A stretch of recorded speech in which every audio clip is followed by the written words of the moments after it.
My name is Ray Adams. I'm an independent financial advisor, chartered financial planner. I'm a fellow of the PFS. And about 15 years ago, I set up an IFA firm called Niche, and I was a one-man firm. I'm now taking more of a back seat to that, and I'm now the chairman of that. And some of my long-standing staff now run it day to day. I still look after about 20 of my own clients, which is great because they become friends. And certainly I use this software myself for dealing with my clients. And in addition to that, I still take inbound calls, which are referrals and recommendations to me. And I'll talk through in the presentation about how we efficiently onboard new clients using CashCalc. I'm ably assisted by Sal, who works with me at CashCalc. And as she said, she'll be answering the chat box. Let me quickly get that. Okay, so this is the agenda I'm going to be going through today, guys. First bit is security. You're all working from home now, or most of you are working from home, I would imagine. To say I'm completely obsessed with security is probably an understatement. When I first built CashCalc, initially it was just going to be for myself. Started building in 2013. And I was so impressed with what my young developers were building, I decided to make it available to my peers around the country. But very, very early doors, I said to my developers, I never, ever want any data breaches of any description. And in fact, I'd rather a big door slam down and upset thousands of people that they can't log on than have one risk of a data breach. So you'll get the impression as I'm talking to you that I'm completely obsessed with security. So about 2 years ago, we set up something called two-factor authentication.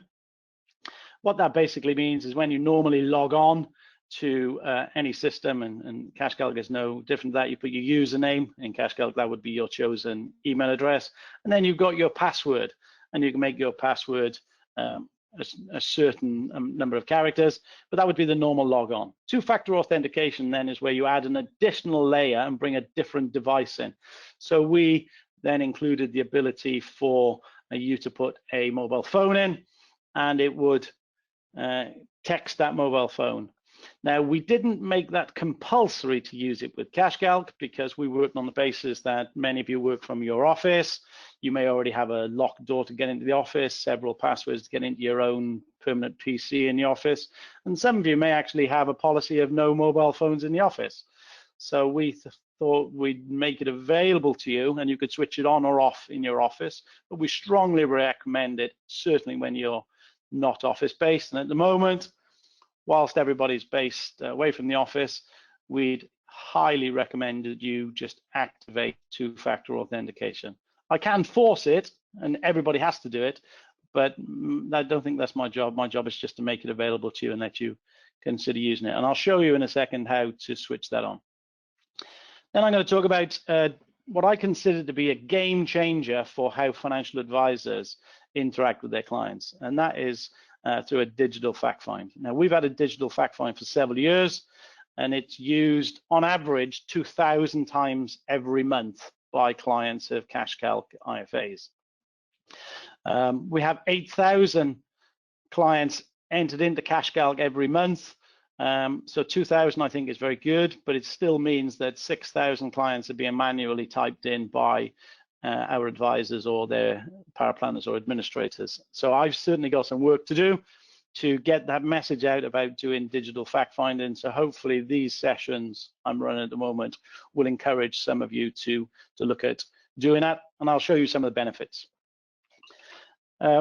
Having then ideally got the client to do their own fact find and type their own name and their own date of birth, what you want to be able to do then ideally is push that data into your back office system and ultimately into a platform or insurance company you use. And we do that through APIs and integrations. So I'm going to talk to you about the integrations we've got now and what we can do as well to assist you. I'm then going to cover a little bit about the Cashflow tool. I'm only going to touch on it very, very briefly. 82% of CashCalc users use the onboarding process of the digital fact find and the Cashflow tool. So even though I've got 20 odd calculators, the real big uses of the Cashflow tool. I'm only going to touch on it today because I want to talk about working remotely today.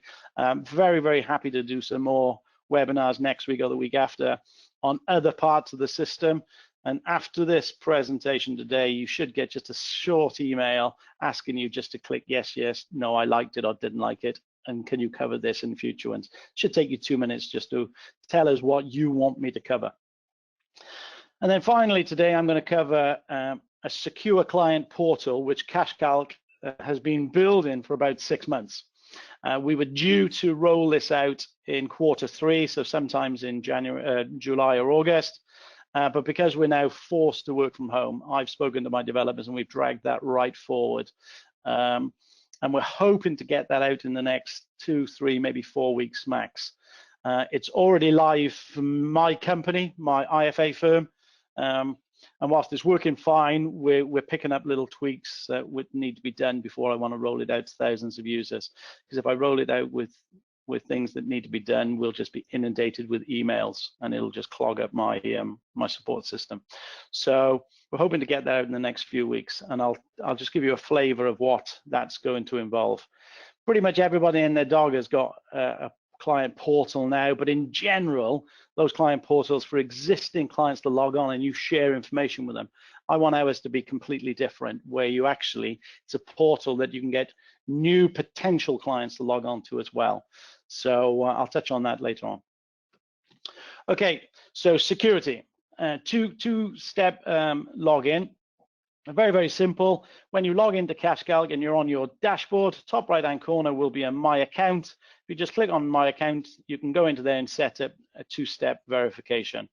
All you need to do is tick that blue box that you can see, and then it'll ask you just to put your mobile phone number in which you want the text sent to. So assuming you do that, every time you log into CashCalc then and put your username in and your password in, when you click login, it actually, this appears, and simultaneously on your mobile phone, you will get a 6-digit code, and that code changes every time and it will arrive instantaneously. I always use two-factor authentication. One, I think it's more secure. Two, it's a good way as the boss for me to find out how quickly these codes are getting sent out. So every time I log on, I do that. And I'd really, really urge you to set a two-factor authentication at the moment.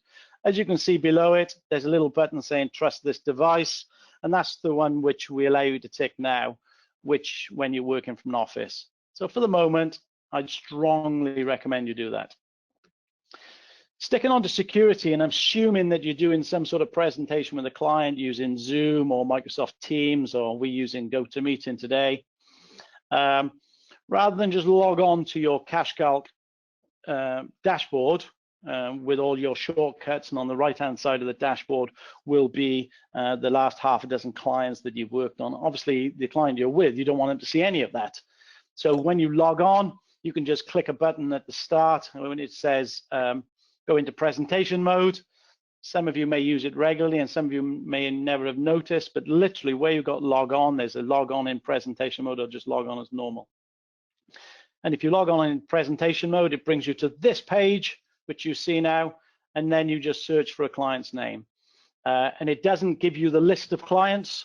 It literally, it's not until you type the client's name and then it appears. And if it happens to be a client where you've got 2 or 3 of them, you know, like David Williams in Wales, it won't show them until you say, yes, show me those 3. And it just has 3 David Williams. And then you just select the correct one with the date of birth.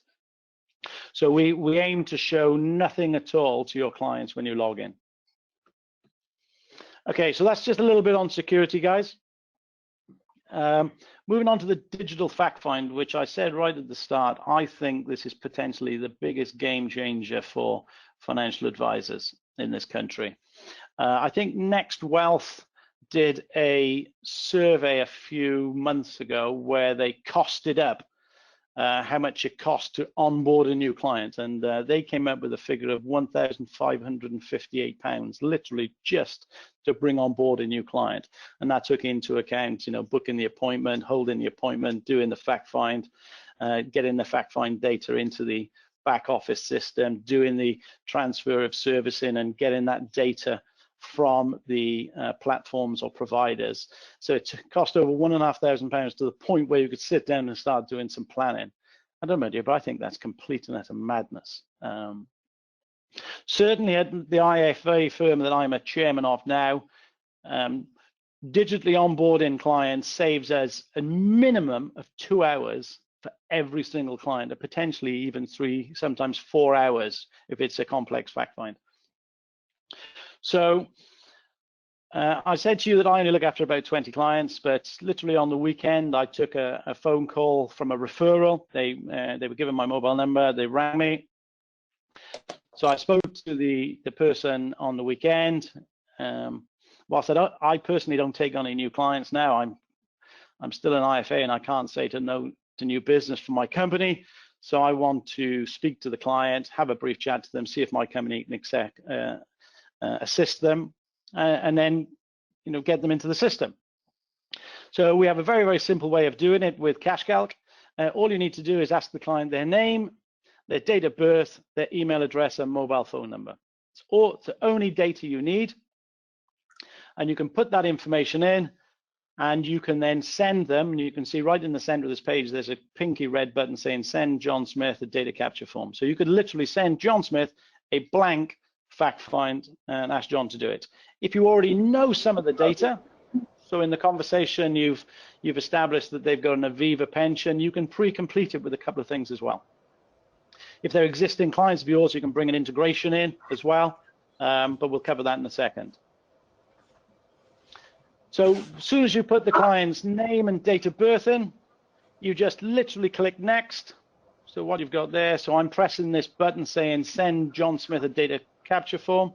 That's the next screen that is seen. So all you need to then do is put the client's email address in. It's already defaulted to your email address. So Sol did this screenshot for me, so it's default in Sol's email address, but ordinarily it would default your email address. When you click send, it will blind copy you in as well, so you've got an audit trail so you know it goes out. And then there's a pre-completed email there, so you don't even have to type the email, but you can go in and edit it. So if you know John and Andrea and you just want to get rid of their surname Smith, you can just go in and edit it. And what you can see then in the middle of that email is a blue hyperlink, and that will take them to a secure fact find that they can log on. So when you click next page, what then appears is the space to put the client's mobile phone number in. Because whilst I said to you earlier that we allow you guys to switch on or off two-factor authentication for yourself, for clients, we don't allow that at all. There has to be two-factor authentication for clients. I'm very concerned that if a client ever lost their iPad or their mobile device or laptop, somebody could literally just go on and click on the link. But of course, they'd need their mobile phone as well, and they'd have to create a link which only the advisor can send to them. So two-factor authentication, I insist with clients, because as I said to you earlier, I'm fairly obsessed with security. Yeah, 5-2 as well. Sol, I'm having some feedback through, so I don't know if we've got everybody muted or not.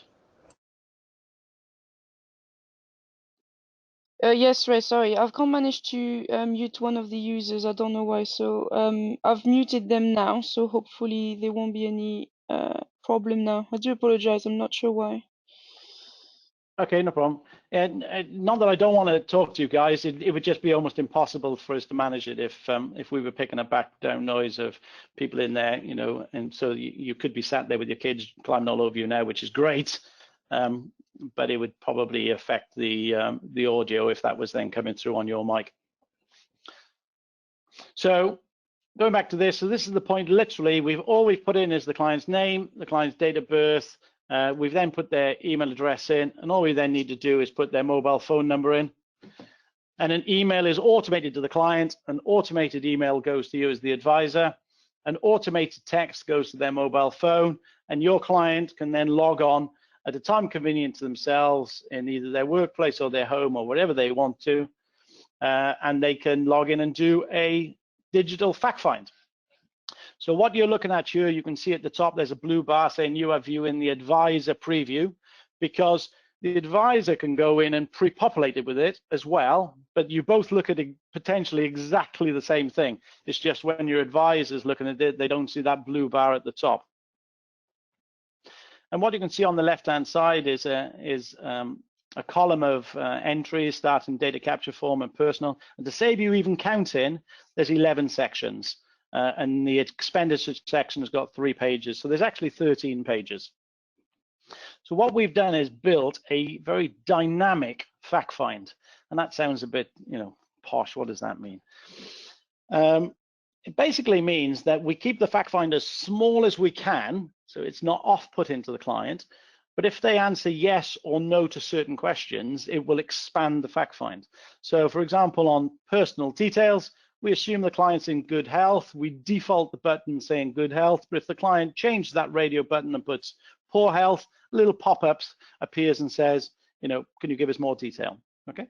And likewise, when you get to address, we assume the client's address is, and they've been there for more than 3 years. But if they check a box and say, no, I've been there less than 3 years, another box appears just saying, can you give us your previous address until we've got 3 years history. So it's very dynamic and responds to the client. Well, why do we do that? Well, I want the clients to actually come on this journey with you. And I go around the country doing presentations, and I talk to advisors and say, look, we invite the client to do their fact find ahead of the meeting. And what I'm met with quite often is, oh, my clients won't do that. I've tried it already. And when we actually probe and look at that further, what they've tried is either emailing an editable PDF or posting out a PDF document, which quite often runs to 58 pages long. But the advisor then says, yeah, but a lot of it's not relevant. Well, why are we sending it to the client then? Because quite frankly, if you sent me a 58-page PDF and I turned over and there was page 2 and page 3 were just for previous addresses, already I'm fed up and I'm not doing this form. So we try and make it as easy as possible for the client. And as I said to you earlier, we have 2,000 of these done every month for clients. At my own IFA firm, our return rate after being requested is 93%. So 93% of every client we interact with at Niche does their fact find themselves electronically ahead of the meeting or between meetings if we're doing reviews. The overall return rate for CashCalc is 61%. So of the 2,000 we get every month, we ask about 3,000. So certainly I've got some work to do as the boss of CashCalc as to how we can get the other 5,000 to be invited, because we're adding 8,000 clients a month into CashCalc. We're only inviting 3,000 to do it. So when the client's working through the fact find, it just pops up. They can just add a pension. They can add other assets, and it's very, very good, very, very interactive. And when I first did this, my aim was just to get the hard facts from the client. What's your income, what's your expenditure, what's this worth, what's that worth. And I never expected it to get soft facts. I thought that was the job of the financial planner, to actually have a conversation with the client. But I included in the digital fact find lots of areas where the client could make notes, and we put step 12, enter any objectives. And actually I've been incredibly pleased, but not surprised, that clients make quite a few notes on their own fact find, putting objectives in. So a very, very common note they would make is when it gets to assets, they add an endowment, and in the notes section they say this was originally to do with the house, but we've now cleared the mortgage, so this is now just a savings plan. It's going to mature in 2025 and we plan to do XYZ with it. So that's really, really common, notes like that. Quite often under either the retirement section or the income section, a real common note as well is, I want to retire at 62 and I would like an income of 30 grand a year or 2,000 a month. Again, that's a really, really common thing that clients type into the fact find. What it actually means is that when you then have a face-to-face meeting with the client, or whilst we're working from home, a digital meeting with the client, all of the hard facts have already been obtained. Some soft facts have been obtained. So now, instead of it being a 2 to 2.5 hour meeting, it's a much shorter meeting, maybe an hour long. And actually, in that hour, all you need to do is talk to the client about what they want to do with their money. What do you want to achieve? What's your goals? And we find we get a much better quality meeting with the client. And actually, we're only talking to people now who are really engaged in the process because they've sat down, and filled a fact finding. Because we're web-based, every time a client presses a button or enters something, then we have management information on that. So we can look at the management information to see how long it takes clients. And in general, for a client to do a full fact find, it takes about 20 minutes. No, don't get me wrong, we do have some which spend an hour and a half doing it. We had one the other day where they spent 2 hours, but the client's feedback was amazing because they made lots of notes about, well, as I got to that point, I was looking at my expenditure and I was thinking, goodness me, if something should happen to me, can I afford this? So the client has spent 2 hours doing it, but in general, it takes 20 minutes. So having got all of that information in there, one other point. I don't know about you, but when I filled online forms in, sometimes you don't have a chance to fill it all in one go, and you need to come back to it, or somebody might ring the doorbell, you go and see them, or you answer the phone, and by the time you've logged in, you've been timed out. Because I know that's what happens in the real world. As soon as you fill a box in, so for example, where it says financial objective, as soon as you fill that box in and you've gone to the next box, our system automatically saves that and everything before it.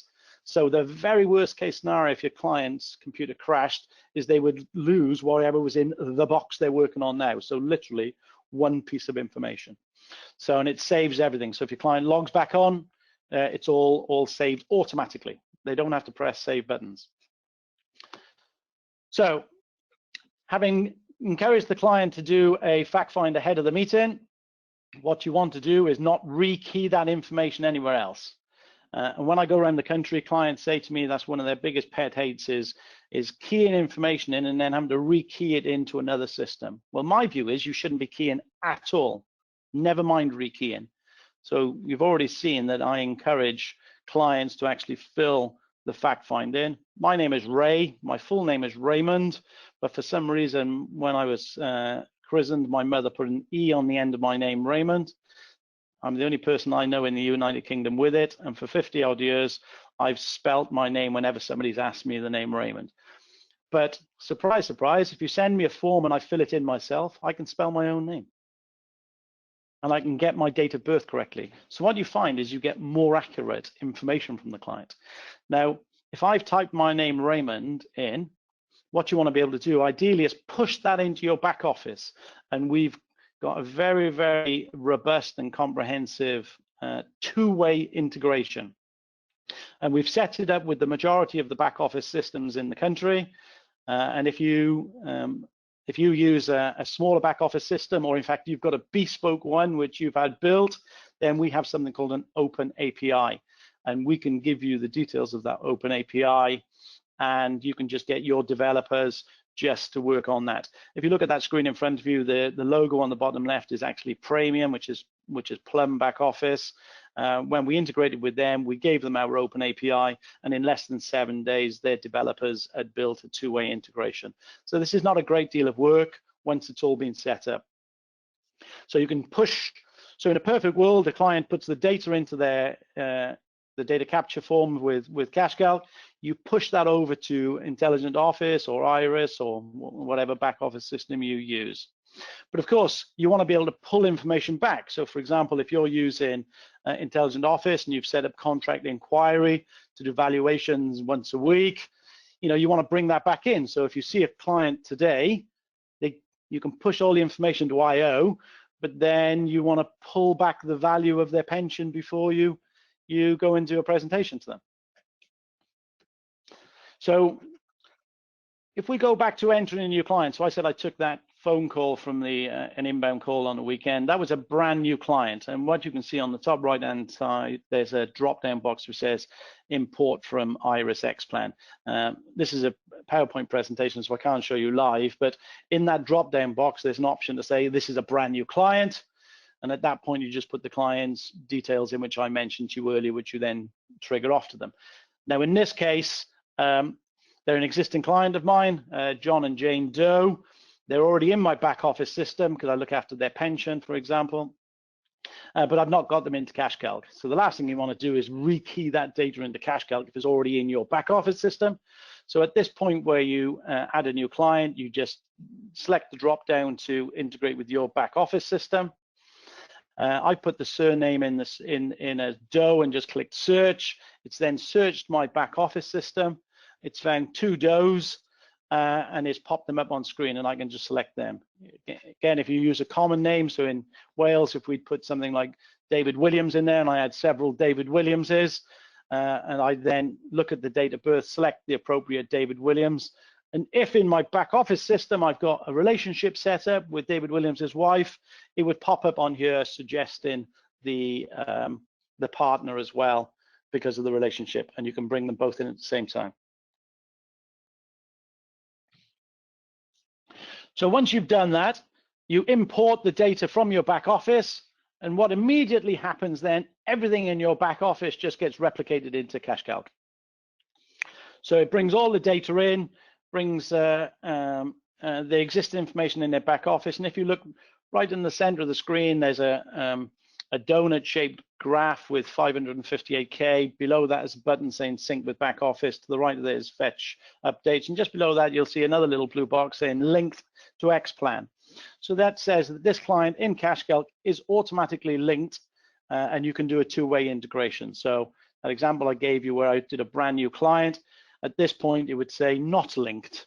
So you could then look at it and say, oh, you know, I can do the link now. So you may have got one of yourself or administrator put somebody into CashCalc and you think, well, they're actually in my back office as well, but we've never linked them. You can just click one of those buttons, and let's say we're going to click sync with the back office. So having clicked the button sync with the back office, what you would then see is what data has already been integrated, which you've already got. But if you've seen the client and added more information into either your back office or CashCalc, it would immediately say, look, you've got some slight difference here. Do you want to sync it? You can either on the bottom left-hand corner just press a button saying sync everything, or this will start a wizard where you can click go to next page. On the extreme right-hand side, there's a pinky red button saying go to the next stage, and that would take you through the wizard step by step, where you could say, well, the first part of here is contact methods. So next would take you to contact methods, and you could say, well, I don't want all that data into CashCalc. I don't need it. You know, all I need in there is it would be handy that when I'm on CashCalc, I got the client's mobile phone number, so you could just put that in and sync one thing, or you could sync them all if you wanted to. Okay, having clicked next, then it takes you on and says, look, you've got expenses here. We've got 8 expenses in the one system, but 9 in the other. And that's because the client has just added a mortgage you weren't aware of. And you could say, yep, I want to sync those details and send them across as well. Okay. So that covers, hopefully, an integration with your back office system. If any of you got any questions, just jot them down to Sol, and then I'll cover them off at the end if you've got any more specific questions about integrations. So for me, you know, digitally onboarding the client and then integrating with your other software, to me, is massive. I think gone are the days of where one system does everything. I'm very happy if you just use CashCalc for one part of the system you like. We have many users who use us just for the onboarding of the clients. They don't actually use us for our cash flow planning. That's fine. If you want to just onboard the client and then push it into your back office system, that's cool. I don't mind. Because the onboarding is included in the standard subscription to CashCalc. There's no extra cost for it. So yeah. So having got all the information in, you've sent it into your back office or pulled it from your back office. At some point, you might want to then do a some financial planning with the client, and right at the top it says you can export it to any calculators. So even though we've got 20 odd calculators, we defaulted to the most common one, so it defaults to the Cashflow modeler. But you can do a drop down box there and say, no, I'm going to do some IHT planning or whatever. You can send it to that. But again, we've tried to make it really, really simple. I do effectively the same job as you, so I want it to be all obvious and simple. If 82% of our users use the Cashflow modeler, then default the Cashflow model. You can then check all the boxes and import all the data. For me, I've unchecked house because to me, a house is not a liquid asset, so I don't want that in the Cashflow model. Of course, somebody could downsize or do equity release, but that's easy. You can always just add that as an income when the client's 70 or 75 or whenever the plans are. But as liquid assets go, you know, the house to me shouldn't be in your Cashflow model. Okay, so that just showed you how you can integrate and get the data into any one of our tools. I said earlier that I'm very happy to do a more in-detailed presentation on any one of our tools, including the Cashflow model. I'm not going to do that today, so I've literally just landed on one page, which if any of you use CashCalc, you'll know that's the savings over time page, and dark green is always the current account, light green are always investments, in this case an ISA, and then various shades of blue are always pensions. So all I wanted to show you very briefly is some of the things you can do, especially at the moment now, working remotely with COVID-19. In this particular example, a person retires in their mid-60s. You can see the money's growing up until that point, and then they're starting to draw on their pension, and the blue pension is slowly being eroded until it pretty much runs out in their early 90s, and then they're completely out of money in their late 90s. And as you can see, it's a variable return. And again, if you use CashCalc, you know that you can either select linear growth, you know, 3% a year or 5% a year or whatever, or you can select a variable return. Now, that particular one I just showed you there is a variable return. And as you can see on the left-hand side, halfway down, there's the mixed benchmark, which we bring in from an analytics tool. And that was the past performance from 1990 to 2019. So 29 years of past performance for that sector. And as you can see, the very first year opens up at the minus 12%. Because we've only got 29 years data on that one, if you look to the right graph, you can see it repeats itself because there's more than 29 years to go to retirement. But actually, you can build your own variable return. So if you use your own model portfolios, you can actually just put them in. So if you use, you know, ABC Financial Services cautious fund or balanced fund, you can just put that in. And if you've got 10 years history, you can do it, your past performance over 10 years. If you've got 20 years back tested history, you can go up to 50, 60, 70 years, whatever you want to put in there. We've got about 1,000 users in CashCalc who've entered their model portfolios, and on average, they've got about 5 per firm. So we've got about 5,000 portfolios of which have been put in there. But in this example, I've just used the benchmark we've put in. But I want to draw your attention to age 63, 64, 65, and you can see that was a period which was positive returns following a drop in there at 62. Okay, so what I want to just talk about now is how you can do some capacity for loss testing. Because if you look at that now, what we've done is we've built, just like you can build your own variable templates, you can also build your own stress tests.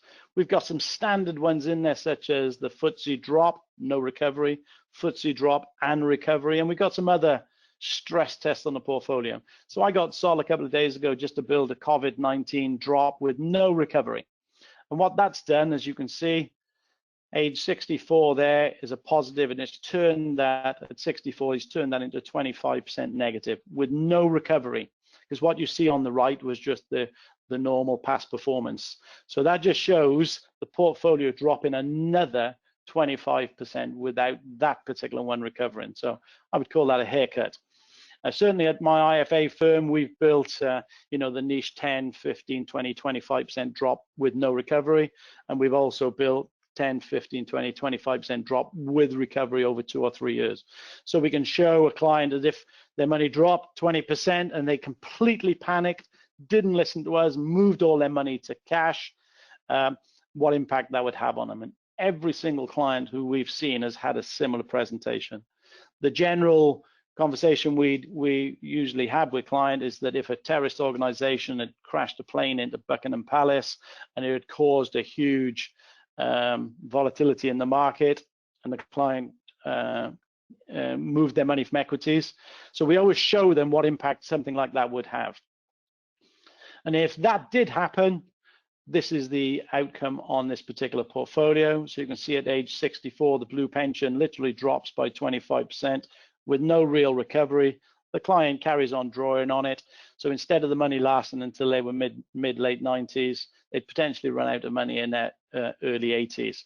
So it just gives you an idea of how you can just use a very, very simple process to capacity for loss test now.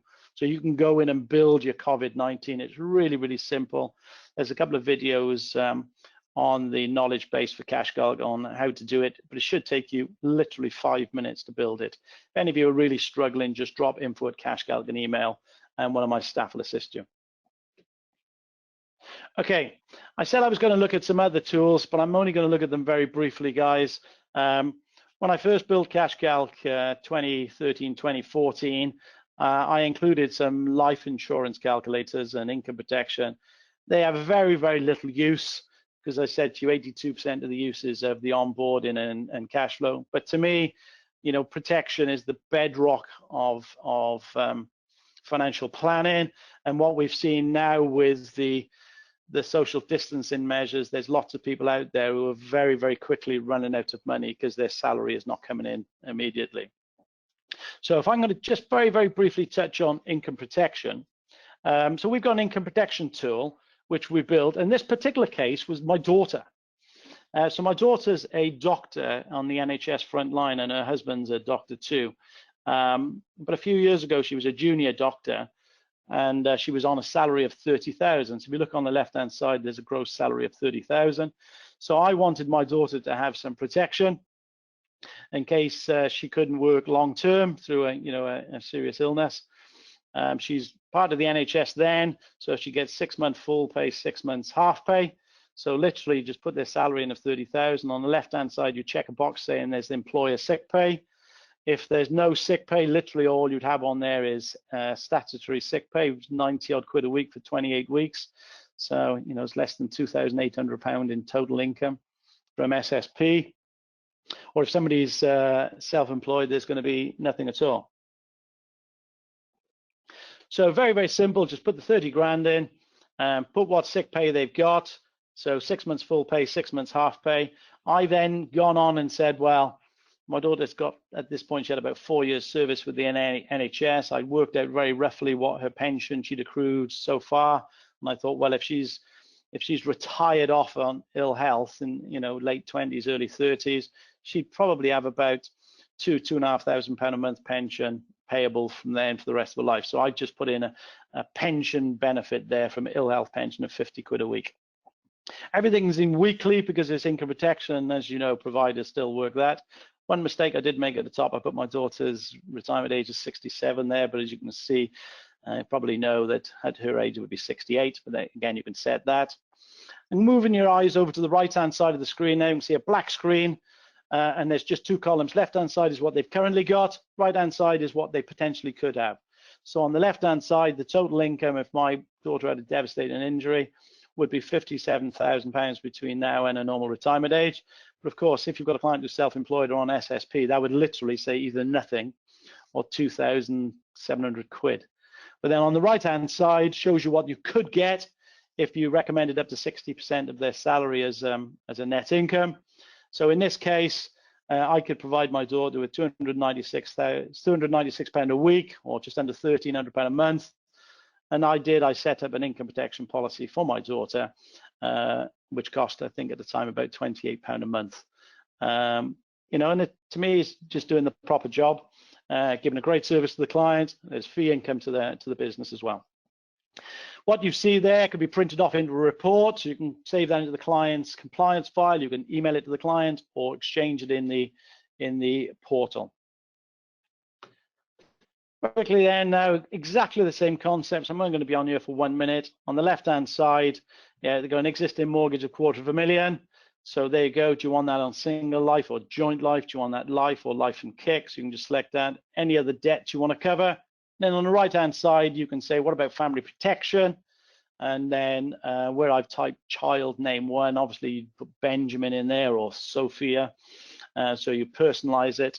To actually, instead of just saying to the client, I recommend 250,000 of cover, you actually say, I am recommending this cover for this reason.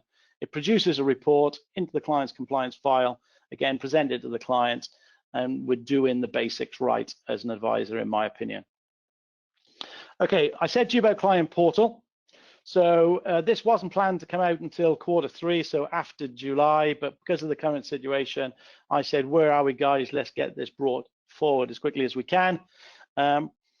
So technically, we've already got a portal now, because when you invite a client to do the fact find, they go in and do the fact find, but the portal only did one thing. So we decided to really expand this, and we've been building this for over 6 months. And the reason we did that is when we built the data capture form or the fact find, we built it in such a way that if we changed it, only we could change it. And we had lots of users coming to us and saying, look, Ray, I love the fact find, but I deal with entrepreneurs who run their own business, and there's some specific questions I want for the fact find, which is specific to how I operate as a business owner. Well, it's very difficult for me to then change everybody's fact find just for one user. So we decided to rebuild the fact finding process. So you'll have the ability to bespoke the fact find yourself. So if you want to go in there and add 2 or 3 questions in certain sections, you can do that. And it will only affect your company's fact finds. It won't affect everybody else in CashCalc. So we've got no plans to do an attitude to risk profiler, but if you wanted to add 5, 10 questions into your fact find at the end of it on whatever you want, you could do that if you wanted to. All we're going to do in the portal is we're going to offer links across to your chosen attitude to risk profiler. So we should be ready in 2, 3, maybe 4 weeks for this.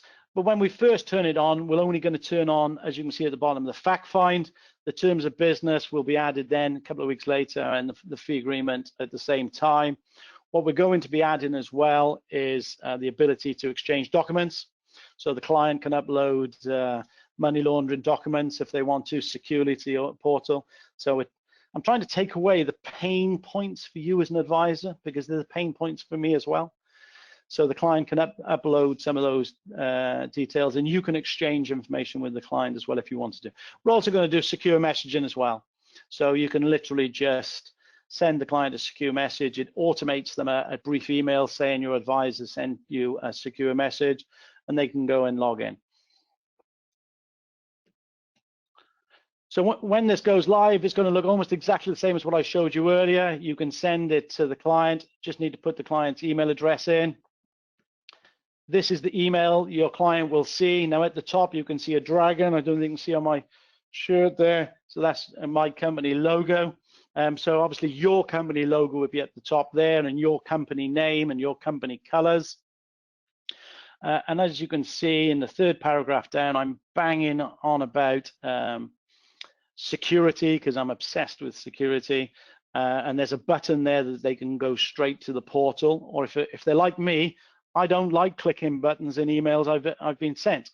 I would rather copy and paste a domain name into the domain bar. So we've also put the HTTPS link at the bottom, so the client can copy and paste that into their browser if they want to as well. I'm very obsessed with security. So that's what the sort of email your client will see. There's a template email. Again, you can modify the template, so it's always the same for you guys, for your firm.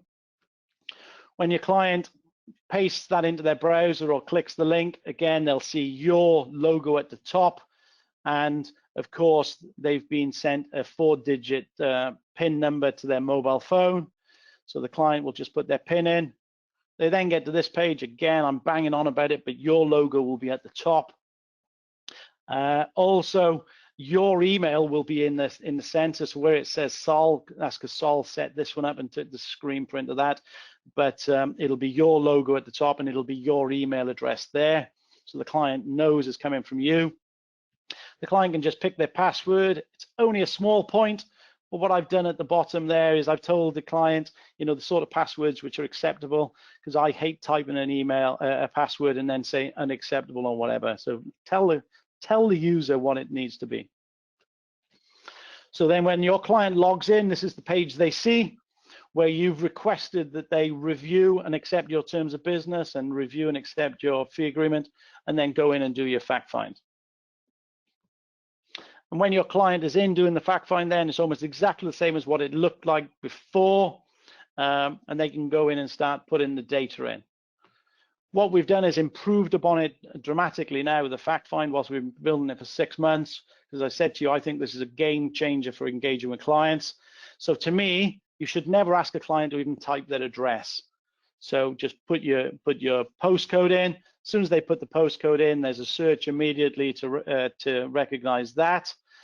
As soon as they select number 235 or wherever it is, we have an immediate API link with Land Registry, and that pre-completes then the date they moved in at the bottom, which is the 10th in 2010. And of course, as you can see on the left-hand side, there's the blue tick next to personal details, because at the moment we're putting their personal details in. But of course, at the top, they've put that they own this house and they've got a mortgage. So at some point, this is going to become an asset and a liability. So we've already pre-filled in the asset section with the asset description, their home, and their postcode. We've already put the cost of acquisition in, which we brought in from Land Registry. We've already put the date they've owned it in from Land Registry. And we've now got a second link with Zoopla, where we've got the estimated price for that postcode area. We can't be specific to that house, so it'll give the client a bit of a flavor. The client may then think and say, well, my house is worth 300 grand because I put an extension on it. So the client can go and amend that if they wish. What we're asking clients to do is to give us quite a bit of information and help us to give them advice. So what I want to do is to give them some feedback as they're doing it.